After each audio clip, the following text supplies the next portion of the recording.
건축용 철강금속 내의장재 패널 시장 동향 및 전망에 대해서 한 30분 정도 그 설명과 함께 발표를 드리도록 하겠습니다. 우선 이 발표의 내용은 건설 산업의 관점에서 철강재의 현황과 여러 가지 시장의 현황과 동향을 전망을 해보고 같이 함께 풀어가야 될 문제들을 논의를 해보고자 하는 차원입니다. 먼저 건설 산업 및 건설 현장의 현재와 미래에 변화되는 모습들을 잠깐 살펴볼 것이고요. 또 패널 시장 중심으로 담당하는 공사업이 건축물 조립 공사업입니다. 그 시장 변화의 모습들을 잠깐 진단을 해드리겠습니다. 그리고 결국 이런 패널 시장들이 패널라이징에 대한 좀 패널화 공법의 확산, 그리고 OSC나 모듈러 쪽으로 확산되고 있는 요즘 추세가 있기 때문에 그 시장을 함께 짚어보면서 도금이나 컬러 강판의 기회 요인과 장애 요인들을 짚어보고자 합니다. 결과적으로는 건설 분야에서 이러한 철강재들의 수요를 창출하기 위한 서로 윈윈할 수 있는 전략이나 과제들이 무엇이 될지를 한번 제언을 해보고자 하는 내용으로 구성이 되었고요. 먼저 건설 산업 및 건설 현장의 현재와 미래 부분입니다. 건설 생산 구조라는 것이 복잡한 부분들이었고요. 한 40년간 변화를 하지 않고 있었던 부분들인데 이게 최근에 큰 제도의 변화를 주게 되면서 올해부터 여러 가지 변화가 시작이 되었습니다. 그 중심에는 패널이라는 게 존재를 하고 있고요. 패널의 소재가 여러 가지로 다양합니다. 건설 공사에 쓰이는 패널 소재는 다양하지만 경량화나 여러 가지 성능의 이유 때문에 도금이나 컬러 강판 소재는 특성상 유리한 위치에 있게 됩니다. 그 내용을 좀 관점에 두고 말씀을 드릴게요.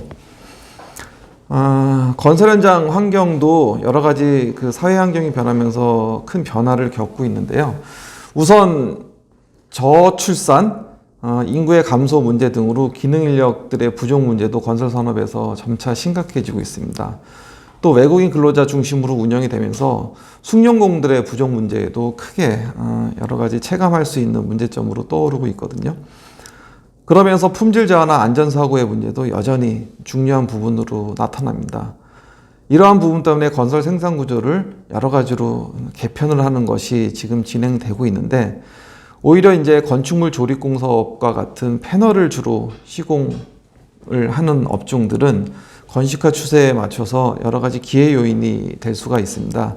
옆에 표에 나와 있는 내용들이 주로 건설 쪽에서 사용하고 있는 제도적으로 규정되어 있는 패널의 종류들이죠. 이러한 것들을 통해서 내벽, 외벽, 바닥을 조립하는 공사가 앞으로는 조금 더 건식화 추세에 맞춰서 확산될 가능성이 있다라는 것이고요. 국토부도 이러한 기조 때문에 현재 적용되고 있는 제6차 건설기술진흥 기본계획 상에 이런 방향을 제시를 하고 있습니다. BIM을 활용한 가상시공, 시뮬레이션을 한 후에 3D 프린터 등을 활용해서 공장에서 건설 부재를 모듈화로 제작을 하고 현장에서는 자동화된 공법에 의해서 조립하는 방식으로 스마트 건설 자동화를 추진하겠다가 현재 국토부의 기본계획에도 잡혀 있습니다. 여기에서 보면 결국 부재는 모듈화로 제작을 해야 되는 것이고요. 현장은 그걸 자동 조립 방식으로 시공을 하게 되는 것이죠. 외국에서도 전 세계적으로 이 장면은 세계경제포럼에서 2018년에 발표를 한 자료인데요. 첨단 건설 쪽으로 건설 산업도 변화하게 되는데 그 중심에 가장 첫 번째 핵심 건설 기술이라고 하는 것은 프리팹이다. 또 모듈러 건축 시스템이다. 이 부분이 가장 많은 변화를 건설 현장의 산업에 주게 될 것이다 라고 진단을 한 바도 있습니다. 역시 패널 쪽은 확산 가능성이 높을 수밖에 없다라는 측면이죠. 언론 보도에서도 몇 가지 사실들을 확인할 수가 있습니다. 일본 같은 경우도 생산성을 높이기 위해서 건설과 제조업을 융합하는 노력들이 많이 진행이 되고 있고요. 건축뿐만이 아니라 땡과 같은 토목 현장에서도 이런 부분들을 많이 활용을 하고 있습니다. 심지어 현장을 공장화하는 노력들이 일본에서는 선제적으로 이루어지고 있죠. 잘 알고 계신 이제 포스코와 같은 기업도 작년에 코로나가 한참 성행을 할 때 소재사와 또 엔지니어링사, 그 다음에 건설사가 서로 같이 모여서 모듈러 건축 특별 TF를 구성해서 소재 부재 건설의 연계 플랫폼을 구축하고자 하는 이러한 노력을 한 바가 있습니다. 결국은 소재에서부터 건설 마지막 시공에까지 이르는 그 모든 과정들을 연계를 해야만 이런 건식화된 자동화된 시공이 활성화될 수 있다는 측면이었죠. 이거는 최근 뉴스입니다. 항바이러스 패널이 또 개발이 돼서 동국제강에서 이런 언론 보도 자료를 최근에 낸 바가 있습니다. 새로운 기술 수요가 컬러 강판이나 패널 시장은 여전히 많이 존재를 한다.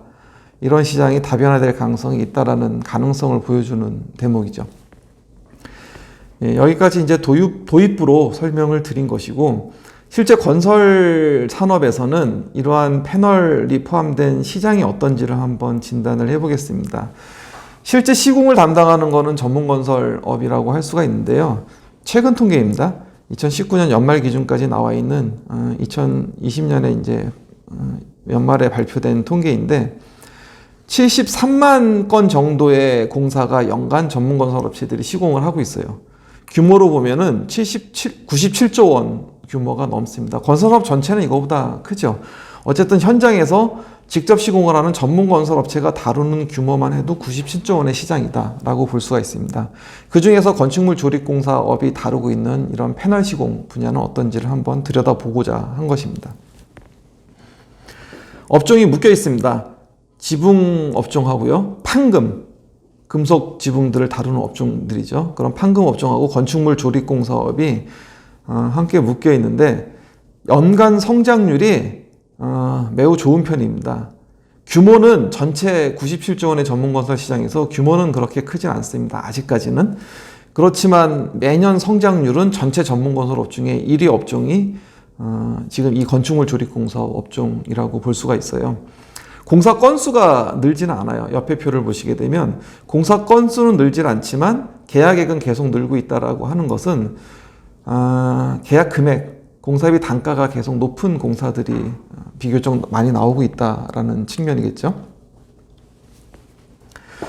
기업 내부의 경쟁 환경도 한번 살펴봤습니다. 일반적으로 많이 보는 K기업의 시장 집중도나 허핀달 지수 같은 것들을 살펴보면 사실 00년부터 해서요, 05년, 10년, 16년, 5년 단위로 끊어서 살펴봤더니 대기업화 돼가고 있느냐, 아니면 점점 그 시장의 과점화, 독점화 현상들이 진행되느냐라고 살펴봤을 때는 그렇지가 않은 현상으로 나타났습니다. 점점 더 경쟁이 많아지는 현상으로 나타나고 있죠. 이 얘기는 뭐냐면 여전히 샌드위치 패널 중심의 시장으로 형성이 되어 있어요. 그러다 보니까 다수의 중소업체들의 경쟁 시장으로 되어 있고 특정한 기술력으로 선도 기업으로 치고 나가는 업체들이 아직은 별로 없다라는 것이죠.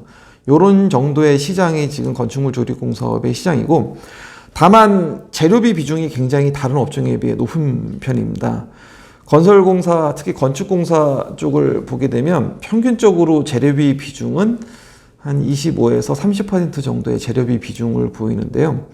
특정 사례들로 이제 살펴본 것이긴 하지만 지붕 판금 공사나 건축물 조립 공사업 쪽은 아무래도 재료비의 비중이 높아서 60%대 정도의 재료비까지 이런 비중이 나오고 있습니다.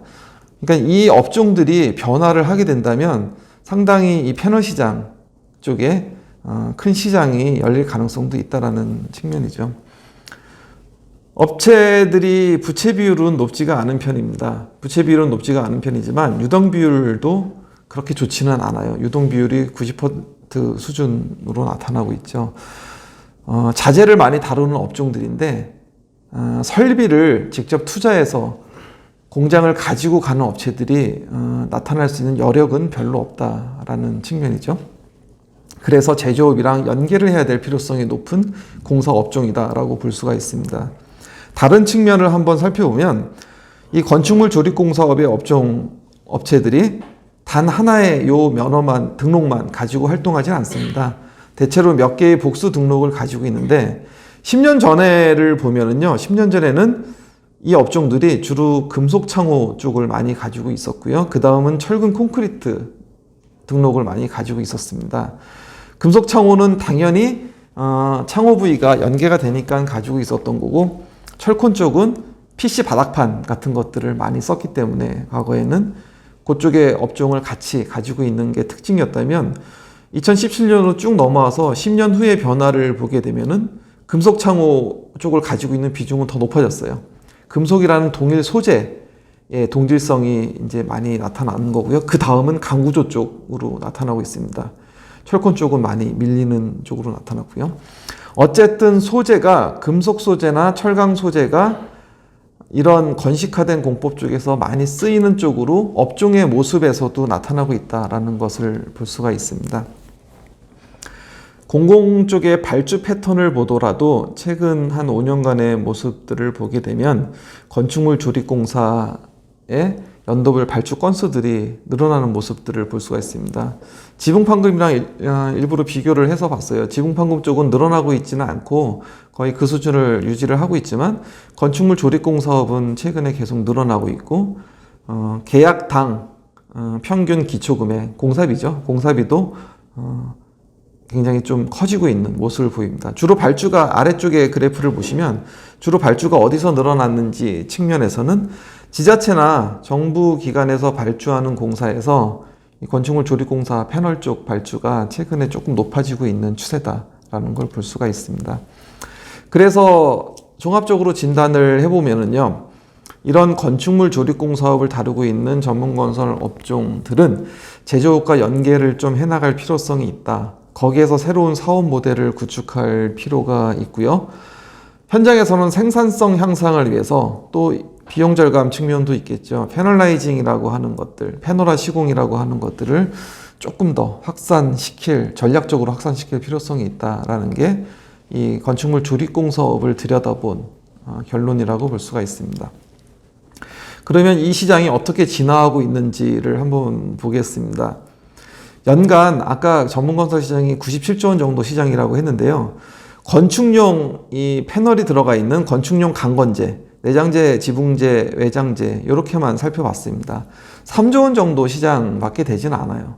아직은 그러니까 패널 시공이 많이 확산되어 있다고는 보지가 않는 것은 아니죠. 다만 고성능화 돼가고 있고 고부가 가치화 돼가고 있는 추세는 보인다. 그렇다는 얘기는 이 시장을 잘 건설의 생산성을 높이고 건설 시공 분야를 혁신할 수 있는 시장 쪽으로 잘 찾아나간다면, 혁신 모델을 잘 찾아나간다면 시장이 꽤 커질 가능성이 존재한다라는 겁니다. 그래서 한번 살펴봤는데, 우선 아연도 강판을 소재로 하는 컬러 강판이 쓰이는 외장재, 내장재, 지붕재 이 시장을 살펴봤습니다. 전문 건설 관련 업종들, 여러 개의 업종들이 이 부분을 시공하고 있는 업체들의 연간 전체 실적들을 5년간을 다 그 분석을 해본 겁니다. 그 분석을 해봤더니 2016년 기준으로 보면은요, 3조 2,900억 정도의 시장이었다. 여기에는 강건재뿐만 아니라 일부 타 소재들도 포함이 됩니다. 지금 2016년 이후에 2020년까지 전문건설 시장이 매년 꽤 성장을 해왔습니다. 올해부터 조금 꺾일 것으로 추측을 하고 있는데요. 그렇다고 본다면 한 4조 원 정도 시장까지 성장을 했을 것으로 보입니다. 여전히 샌드위치 패널 쪽 맨 위에 있는 녹색 그 그래프로 되어 있는 부분이 샌드위치 패널을 담당하는 지붕과 판금공사 쪽에 집계 있는데, 그 부분이 가장 높은 실적을 나타내고 있어요. 그렇지만 아래쪽에 있는 부분들을 보면 주황색으로 되어 있는 건축물 조립공사 쪽이 최근 들어서 좀 고개를 들고 있는 모습을 보이죠.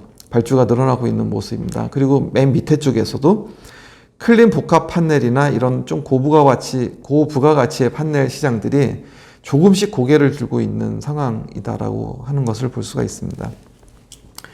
금액적으로 다시 추산을 해보면요, 진단을 한번 해봤습니다. 강건재 기반의 판넬 시장, 패널 시장은 어느 정도일까? 약 연간 2조 2천억 정도 시장으로 추산이 됐어요. 앞으로 더 많이 훨씬 커져야겠지만 아직은 시장이 그렇게 크지는 않습니다. 연간 2조 2천억 정도가 강건재 기반의 국내산, 중국산이 포함되지 않은 국내산 시장입니다.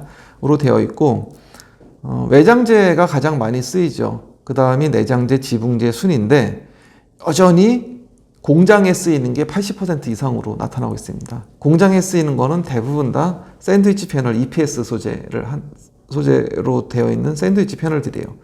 그 다음이 글라스울이나 우레탄 소재의 샌드위치 패널들이 쓰이고 있는데 전체에서 샌드위치 패널이 차지하는 비중이 거의 절대적입니다. 이 부분이 여러 가지 다른 컬러 강판을 활용한 다른 패널 시장, 고급화된 패널 시장으로 진화를 해야 되는 것들이죠.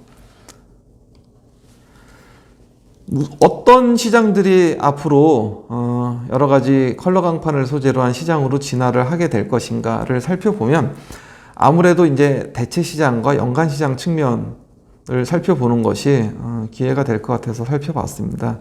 벽돌이나 블록이나 뭐 경량 콘크리트판 같은 것들이 쓰이는 공종들이 있을 것이고요. 그 다음은 습식을 기반으로 한 타일 시장이 있을 것이고 석재 시장, 석재 타일 시장들이 있을 것입니다.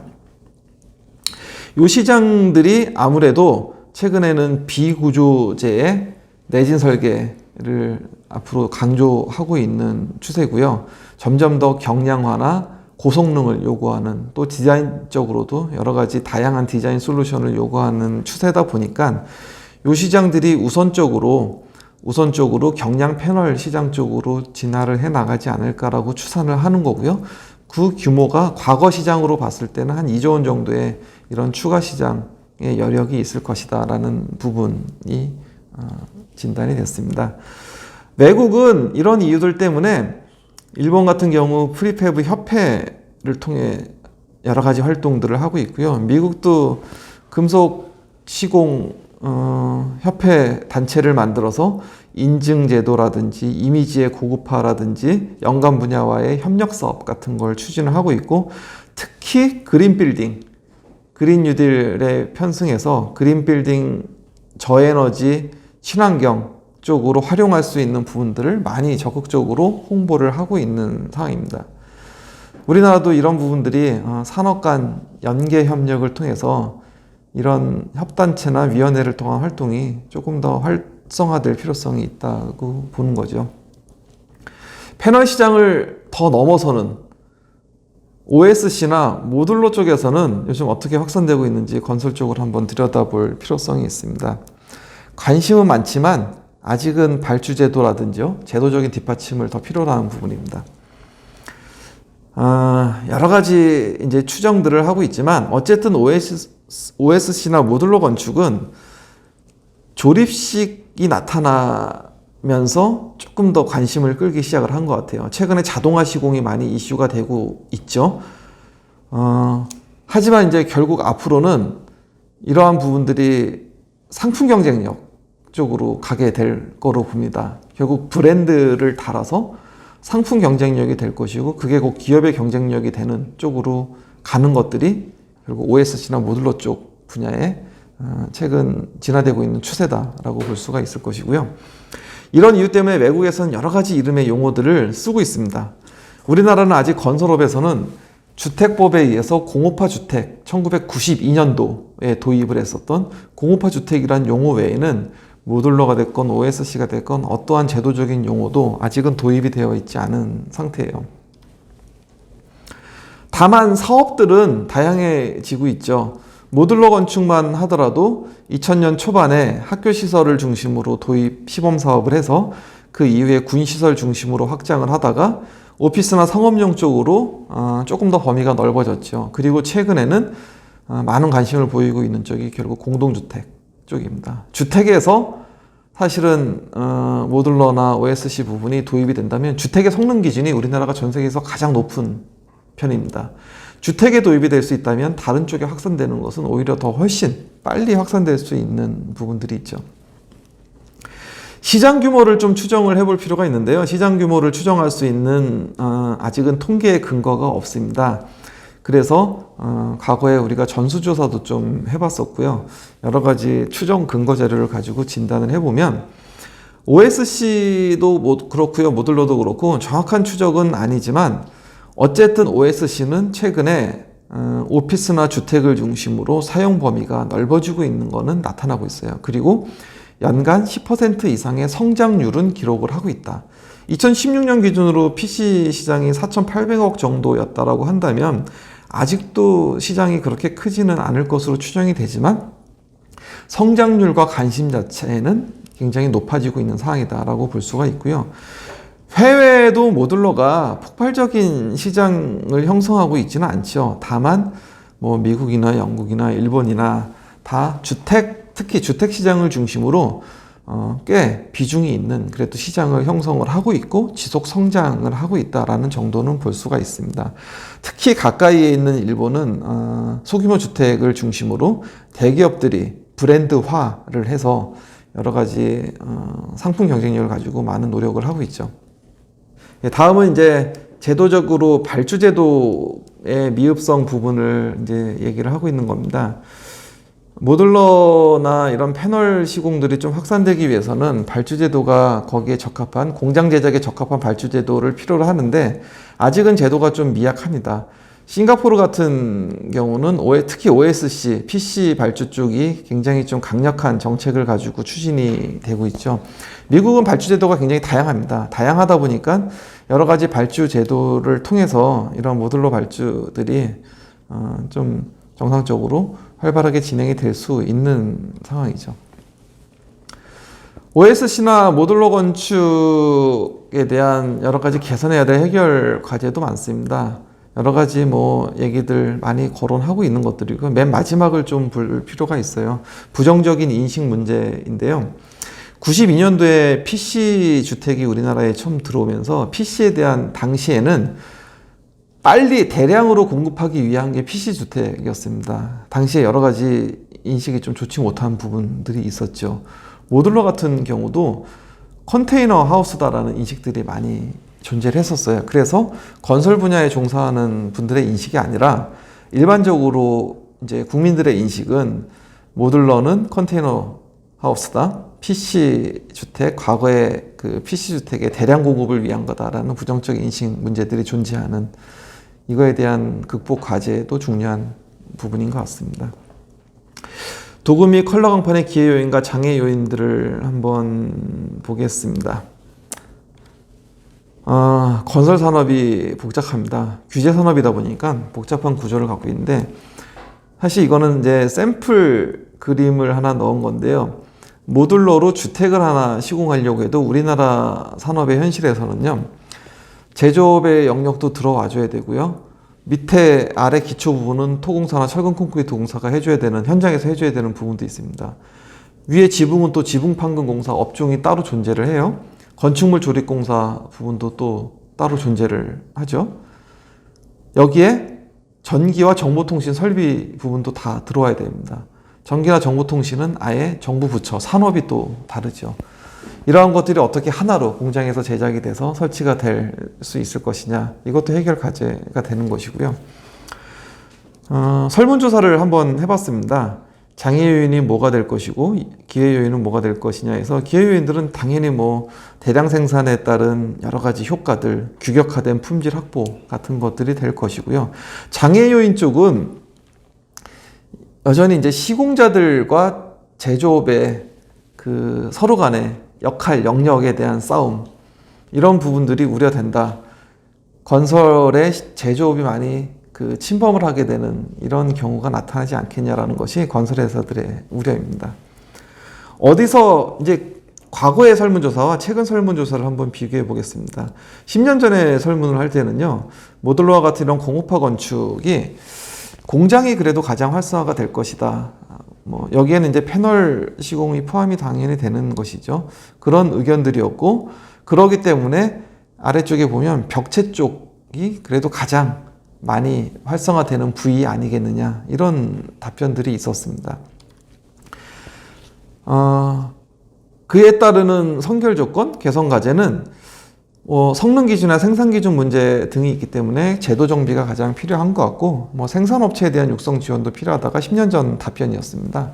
최근은 어떨까라는 것을 조사를 2020년 기준으로 다시 해봤습니다.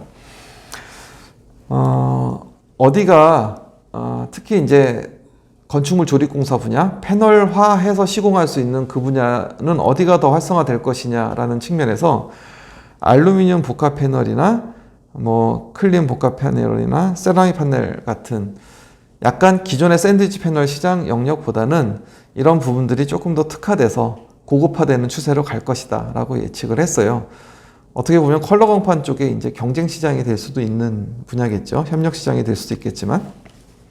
그리고 여전히 공장이 많이 쓰겠지만 리모델링 공사가 두 번째로 중요한 시장 영역이 될 것이다 라는 답변이 나왔습니다. 최근 추세가 이제 우리나라도 유지관리 시대로 넘어가는 추세이기 때문에 전국에 건립되어 있는 건축물 숫자만 해도 730만 동이거든요.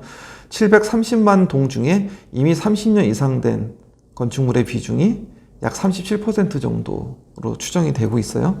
그렇게 보면 앞으로는 유지관리나 리모델링 쪽의 시장이 크게 펼쳐질 것이고, 그 시장에서 이런 패널 시공을 할 수 있는 부분들이 많이 쓰일 것이다 라는 예측을 하는 거죠. 긍정적인 분야입니다. 이런 시장을 담당하는 전문건설 업계가 가장 협력해야 될 연간 제조업계는 어디냐라는 거에서는 철강 금속 업계가 가장 크다라는 답변을 해왔습니다. 철강 금속 소재의 중요성, 활용 가능성을 많이 보고 있는 것이죠. 그렇지만 여전히 제도적 한계를 많이 지적을 하고 있습니다. 규제 산업이다 보니까요, 법에서 세세한 내용들을 다 규정을 하고 있어요, 건설 산업은. 그래서 그 내용에 시공할 수 있는 내용으로 여러 가지 패널에 규정들이 들어와 줘야 가능할 것이고, 이에 대한 기술 개발 유도나 지원도 필요하다라고 얘기를 하고 있습니다. 기타 의견도 있었는데요. 좀 재미있는 답변이었습니다. 전통 문양 디자인이라든지요, 패널에 디자인적인 것들이 중요한 것 같다라는 게 시공업체들의 답변이에요. 그래서 설계 쪽, 디자인을 하는 쪽과의 협력이 좀 필요할 것 같다라는 것이죠. 이 얘기는 밋밋한 과거의 단순한 샌드위치 패널이 아니라 이제 금속 패널들이 고급화되면서 여러 가지 그 시각적 효과까지 줄 수 있는 고부가 가치로 가는 쪽에서 여러 가지 협력이 필요한 것 같다라는 의견을 주신 것 같아요. 예, 마지막 앞으로의 전략이나 과제입니다. 내년부터 건설 생산 구조 개편에 따라 건설 업종들이 통합이 돼요. 건설 업종이 종합이 5개, 전문이 29개 존재를 합니다. 전문의 29개 업종이 14개로 통합이 되고, 그거를 더 압축해서 통합하는 중장기 계획들을 정부가 가지고 있습니다. 이 내용이죠. 우선 강구조물하고 철강제 설치가 통합이 돼 있어요. 그 다음에 지붕 판금, 건축물 조립, 금속 구조물, 창호, 온실 공사업이 하나로 통합이 됩니다. 금속 소재, 철강 소재를 쓰는 업종들이 대체로 유사한 이런 업종들이 통합이 되는 것이고요. 주로 패널 시공을 많이 담당하는 업종들입니다. 어쨌든 통합이 된다는 것 자체는 이러한 유사 업종이 패널 시장 확대 가능성을 점쳐볼 수 있는 부분들이죠. 그 효과나 앞으로 대응해야 될 과제들은 뭐냐라고 보면, 여전히 샌드위치 패널이 가장 많이 절대적인 비중으로 쓰이고 있지만 이 시장에서 여러 가지 가능성이 보이고 있어요. 클린룸 복합 패널 같은 것도요, 거의 쓰이지 않다가 요즘 그래도 늘어나고 있는 모습을 시장에서 보이고 있습니다. 물량 기준으로 보면은요, 전체 그 패널 시장에서 1.55%밖에 차지를 안 했어요. 근데 금액 기준, 매출 기준으로 보면 9.24%입니다. 이렇다라는 것은 이 패널 자체가 고부가 가치 패널이라는 것이죠. 이런 시장 쪽으로 가게 될 텐데, 점점 고성능화 돼가는 패널 쪽도 있을 것이고요. 에너지 고효율화 패널도 있고, 내진 패널도 있고요. 쿨루프 같은, 또 태양광 패널 같은 것들, 친환경적인 이런 부분들이 앞으로는 금액이 더 고부가 가치 쪽으로 가면서 시장이 늘어날 것이다 라고 예측을 하는 것이고, 유지관리나 리모델링 시장 쪽도 커질 것이다.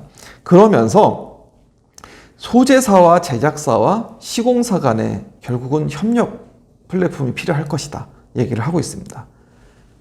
결국은 협회나 협의회, 이런 연계 협력 차원에서의 중장기 대응을 해줘야 될 것으로 보인다라는 것이죠. 12개의 과제들을 제가 한번 짚어봤습니다. 이거는 패널을 포함해서요. 프리팹 쪽의 시장, OSC, 모듈러 다 유사한 분야이기 때문에 이 시장이 활성화되기 위한 앞으로의 전략적 과제를 12개로 짚어본 건데 여러 가지가 있지만 이 내용들을 뭐 보시면 될 것 같고, 우선 제가 가장 강조하고 싶은 거는요. 이 시장들은 생산 설비에 투자를 필요로 합니다. 생산 설비 투자가 가능하려면요. 장기 시장 예측이 되어야 됩니다. 그래야만 투자를 할 수가 있는데, 투자가 안 되면 고급 제품들, 고성능 제품들이 계속 개발돼서 나오지를 못해요. 근데 현재 시장이 파악이 안 되는 가장 큰 단점이 있습니다.